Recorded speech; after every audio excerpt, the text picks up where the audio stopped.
something as traumatic as abuse can be frightening up front, but it's certainly worth the healing that's going to come out on the other end.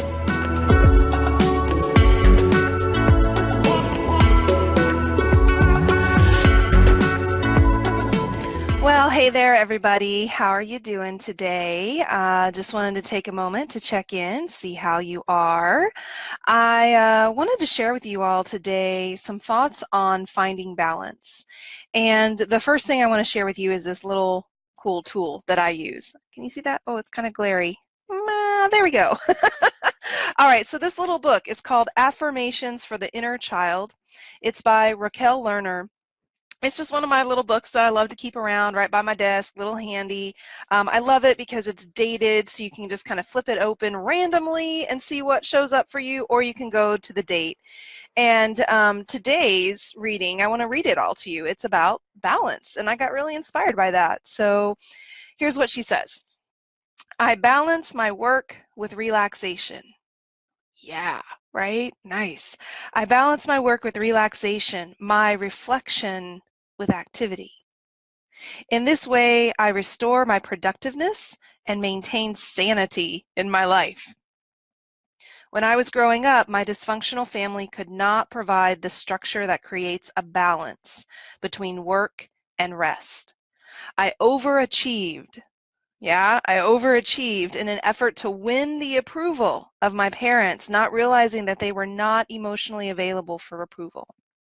Or I may have given up and underachieved because I was afraid of failure. Both styles left me feeling incompetent or inadequate. Today, my inner child is bursting with activity. This child longs to be productive and useful. I will challenge my inner child with meaningful activity balanced with relaxation and reflection. I am restoring my inner child's spirit by creating balance in my life. Yeah. What do you think about that? What stands out to you? What did you find yourself identifying with or connecting to from that? You know, for me, I think the overachiever part really stood out to me when I read this. One of the things that I think a lot of survivors of abuse and trauma, end up in is this overachiever trap. Also, the fear of failure trap. But one of the things that we want to begin to kind of look at in our lives is how do we find that balance? If we are in that place where we are just go, go, go, do, do, do, and we're just constantly striving and working and effort and effort and effort, particularly if it's coming from this place of this is going to prove that I'm valuable, this is going to prove that I'm worthwhile, this is going to, get the approval of others or something like that, then we often just kind of land ourselves in this place where we're exhausted, it's just too much, oh man, we burn out, right? And we get out of balance. We're giving, giving, giving, giving, and showing up for other people, but we're not taking that time for ourselves. Now, if we're in the fear of failure camp, that's another story, right? We end up deactivating, right? We close off, we shut down, we get small, we don't take any risks, we don't put ourselves out there. And that, of course, is very limiting as well because we can't move forward, we can't achieve the things that we really want to achieve in our lives.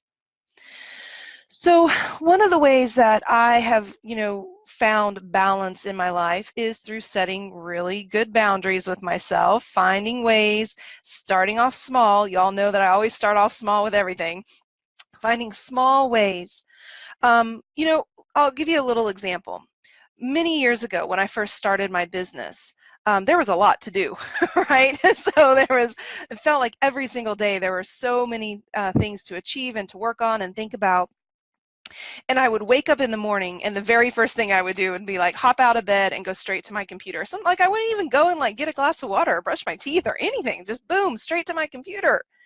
And then I'd look up and I'd be like, oh my gosh, the entire day has moved and gone. So one of the things that I decided to begin implementing was just a 5 minutes for me time. It was small. It didn't seem like it was that big of a deal, but I decided that the first thing I was going to do when I rolled out of bed was 5 minutes for me. So whether that was self-care, like let me brush my teeth, let me have some water, let me like eat something, or doing a little quick meditation or doing some stretching, whatever it was like this 5 minutes, that's it, that's for me. And what I noticed is that that just started to change the tone of the way I was showing up. It started to bring a little more balance. And now that has grown and expanded, and I have all sorts of little self-care places in my day and little moments where I take breaks and have that balance between working, engaging, and stepping back, taking a breath. You know, another little thing that's coming to mind that I love to do is just a 30-second break. It seems like, well, Rachel, what's 30 seconds going to do? Is that really going to? But if we can just take 30 seconds to just stop, can we just stop for a second? Stop working, stop going, stop moving, stop keeping ourselves busy and in the, motion of everything, and just settle for a second. Set a timer for 30 seconds, close your eyes or stare off into space, take some deep breaths if that would feel good. Yeah, just 30 seconds of that can be such a nice little reset for ourselves. Okay, so today I want to really encourage you to think about where you can find a little more balance. Where are those areas that are out of balance, right? And what can you do to bring more balance in? So I'd love to hear your thoughts and your shares, and if you want to set some intentions around like one way that you're going to restore balance or create a little more balance for yourself this week, or share about what's hard about that, what makes that difficult for you to take that time or to find that balance. Feel free to post here in the thread and in the comments, and I'll be connecting and checking back later. Okay? Have a great day. Talk to you again soon.